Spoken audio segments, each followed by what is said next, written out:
હાલીને અમારા થાકી ગયા. હવે લીંબડીનું બસ સ્ટેશન ચારે આવશે. લીંબડીના બસ સ્ટેશનથી ચૂડા ચોકડી જવું કે પછી વસ્તડી બાજુ થઈને જવું એ અમે વિચારીએ છીએ હવે. એટલે હવે શું કરવું એ સમજાતું નથી. અને આ વોલ્વો વાળાએ ઠેકુલના છેડે ઉતાર્યા હતા. અહીંથી બસ સ્ટેશન 1 કિલોમીટર ભાડા અંદાજે છે પાક્કું, કેમ કે આ મારા મામાનું ગામ છે.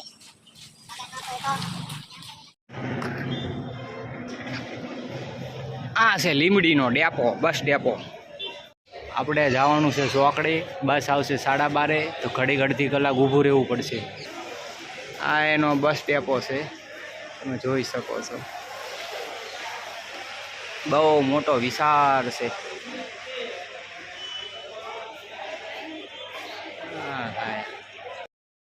જોવાનો ભણવામાં દેજો ધ્યાન. નોકરી હશે તો છોકરી મળશે, લગર રહેવું પડશે વાંઢા. આપણી હાટુ કાકા લીંબુ સોડા બનાવે છે મસ્ત, એકદમ ફર્સ્ટ ક્લાસ.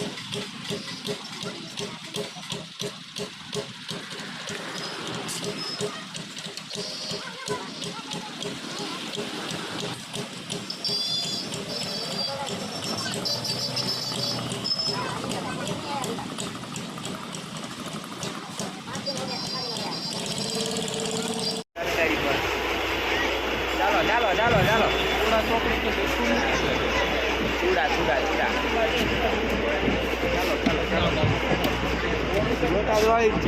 બોટાદ બોટાદ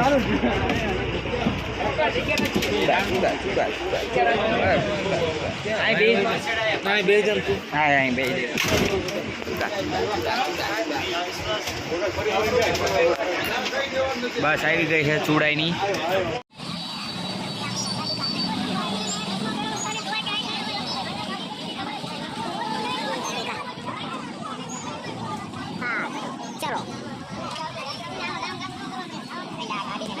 અમારે થાય છે મોડું હવે અડધી કલાક.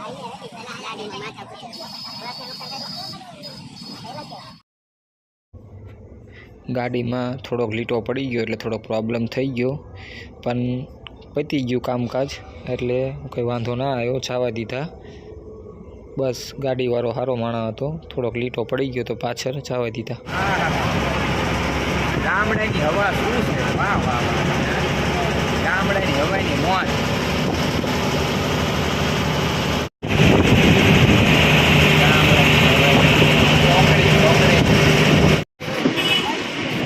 હાલો પહોંચી ગયા આપણે ચોકડી ગામમાં.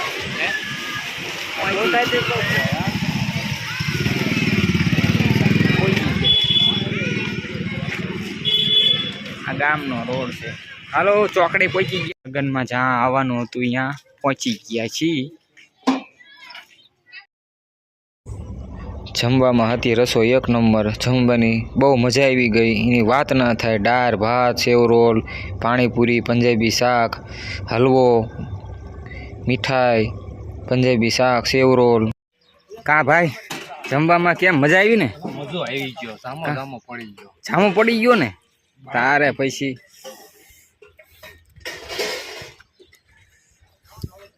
એક નંબર રસોઈ હતી.